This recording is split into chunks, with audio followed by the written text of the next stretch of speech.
ചേർത്തല തെക്ക് പത്മാര ഫൗണ്ടേഷന്റെ പ്രവർത്തനോദ്ഘാടനവും പ്രഥമ പുരസ്കാര സമർപ്പണവും നടന്നു.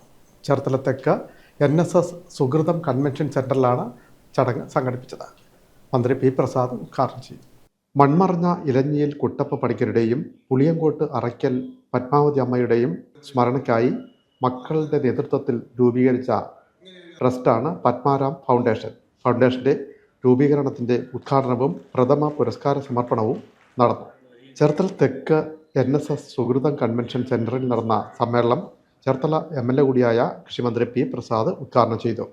ഈ നാട് എല്ലാ അർത്ഥത്തിലും ആദരിക്കുകയും അംഗീകരിക്കുകയും ചെയ്യേണ്ടവരോടുള്ള ഒരു പ്രതിപത്തിയാണ് അവിടെയെല്ലാം കണ്ടത്.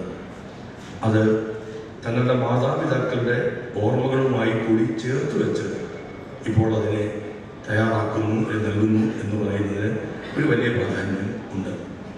ഞാനൊക്കെ ജനിക്കുന്നതിനും ഒരു 100 കൊല്ലം മുമ്പ് മരിച്ച ഒരു കവി മലയാളത്തിലുണ്ട്. കേശവീയം എന്ന കൃതി കൊണ്ടൊക്കെ പ്രസിദ്ധനായിത്തീർന്ന KC കേശവപിള്ള.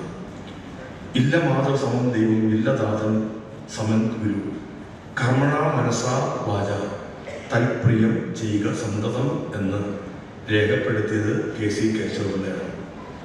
അമ്മയേക്കാൾ വലിയ ഒരു ദൈവമില്ല എന്നും അച്ഛനേക്കാൾ വലിയ ഗുരുവില്ല എന്നൊക്കെ പിൽക്കാലത്തൊക്കെ നമ്മൾ കേട്ടിട്ടുണ്ടാവും. എത്രയോ പതിറ്റാണ്ടുകൾക്ക് അപ്പുറത്ത് നിന്നിട്ടാണ് പരിശ്രമം ചെയ്യുക എന്തിനേയും വശത്തിലാക്കാൻ കഴിവുള്ള വണ്ണം ദീർഘങ്ങളാം കൈകൾ നൽകി അത്രയും മനുഷ്യനെ പാരിൽ അയച്ച ദീശൻ എന്നും എഴുതിയ ശ്രീ KC കേശവപിള്ളയാണ്. വർഷങ്ങൾ ഒരുപാടായി മാറിയിട്ടുണ്ട്. ഇവിടെ ശ്രീ മാധവൻ നേരത്തെ പറഞ്ഞതുപോലെ ഈ സോഷ്യൽ മീഡിയ യുഗത്തിൽ നമ്മുടെ മുമ്പിൽ KC കേശവപിള്ള എത്തുന്നില്ലായിരിക്കാം. അതൊരു ചെറിയ പ്രതിസന്ധിയാണ്. ചരിത്രത്തോട് നമുക്ക് വല്ലാത്ത അവജ്ഞയുണ്ട്. ചരിത്രം എന്ന് പറഞ്ഞാൽ എന്തോ ആവശ്യമില്ലാത്ത എന്നാണ് എല്ലാവരുടെയും ധാരണ. നമ്മുടെയൊക്കെ വീടുകളിൽ എത്ര പേർ ചരിത്രം പഠിക്കാൻ പോകുന്നുണ്ട് എന്നുകൂടി നോക്കുന്നിടത്ത് നമുക്ക് ബോധ്യമാവുകയും ചെയ്യും.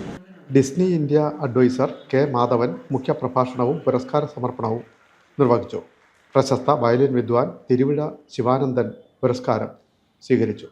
പുതിയ generation pre independence post independence എന്ന് പറയുന്ന പോലെ ഞാൻ പറയുന്നത് pre internet and post internet. ഇവരുടെ സ്വഭാവം, പെരുമാറ്റം, ബിഹേവിയർ പാറ്റേൺ ഒക്കെ ഡിഫറെൻ്റാണ്. ഈ പോസ്റ്റ് ഇൻ്റർനെറ്റ് എന്ന് പറയുമ്പോൾ അതിനെ ഇപ്പോൾ പുതുതായിട്ട് 3ആയിട്ട് ഡിവൈഡ് ചെയ്തിരിക്കുകയാണ്. Gen Z, born between 97 and 2012, gen alpha, born between 2012 and 24, then beta, that the latest edition is born between 24 and 39. This is the latest. The beta ne kondu parna avaraയിരിക്കും the latest ആയിട്ട് update ഉള്ള ഇത് group. അവർ ജനിക്കുമ്പോൾ തന്നെ artificial intelligence ആയിട്ടാണ് ജനിച്ചിരിക്കുന്നത്. ഇതിന്റെ ഗുണവും ദോഷവും ഇവരുടെ ഒരു പ്രോബ്ലം വന്നിരിക്കുന്നത്, ഒരാളുടെ 24 മണിക്കൂറിൽ സാധാരണഗതിയിൽ ജോലിയും ട്രാവലിങ്ങും കൂടെ 8 to 10 hours സ്പെൻഡ് ചെയ്യും. പിന്നെ ഊണും ഉറക്കവും ആയിട്ട് ഒരു 8 മണിക്കൂർ, 18 മണിക്കൂർ കാറ്റിയാൽ പിന്നെ 6 മണിക്കൂറാണ്. 6 മണിക്കൂറിൽ ഈ പറയുന്ന യങ് ജനറേഷൻ 5 മണിക്കൂറോളം സോഷ്യൽ മീഡിയയിലാണ് സ്പെൻഡ് ചെയ്യുന്നത്. അതിൽ അൺഫോർച്ചുനേറ്റ്ലി ഇന്ത്യയിലെ പോപ്പുലേഷൻ്റെ 65% of the population belongs to age group below 35.